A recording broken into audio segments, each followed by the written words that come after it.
চাকুলিয়ায় ICDS সেন্টারগুলিতে ওয়ার্কাররা সময় মতন আসছে কিনা তা খতিয়ে দেখতে শুক্রবার পরিদর্শনে বের হলেন স্থানীয় পঞ্চায়েত সমিতির সভাপতি আনোয়ার আলম ও সিডিপিও ইমরান আলী। আনোয়ার সাহেব বলেন, অঙ্গনওয়াড়ি কেন্দ্র থেকে গরিব পরিবারের ছেলেমেয়েরা একবেলার পুষ্টিকর খাবার পায়। নিয়ম অনুসারে কর্মীদের সকাল 9টা থেকে দুপুর 1টা পর্যন্ত ডিউটি করার কথা। এদিন পরিদর্শনে গিয়ে দেখা গেল অনেকেই নির্দিষ্ট সময়ে সেন্টারে আসছে না।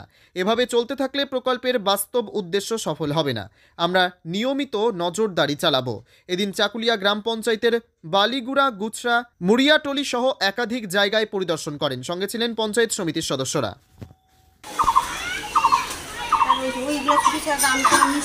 না এলাকার লোক জানবে তো বলাই হয়েছিল আপনাদের সেন্টার টাঙাবেন না খাবারের মেনু দিন বাদ দিয়ে বছরে প্রতিদিনই পাবে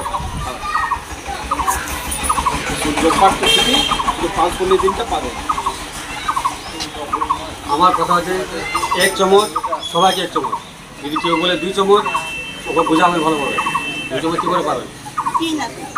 इसमें तो ये किया हुआ है, खावर सब क्वांटिटी है ना, अगर 4 चम्मच थोड़ी हो गए 4 चम्मच। ऐसा बात होता है कि कोई अगर 2 चम्मच 3 चम्मच मांगता है पानी ढाल दे না না জি না ওরকম করে আমি দিই না पानी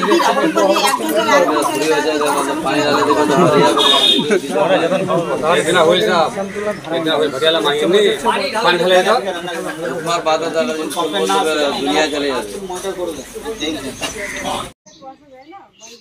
নটায় কেন আসে? 8টায় যদি আপনার মতো টাইম যদি হয় 9টায় কেন আসবে? আপনার তো 4 ঘন্টা থাকার কথা। আপনাদের তো অফিস ডিউটিও নয় 8 ঘন্টা ডিউটি করতে হবে, 4 ঘন্টা মাত্র সারাদিন। 4 ঘন্টা আপনি সেন্টারে থাকতে পারছেন না।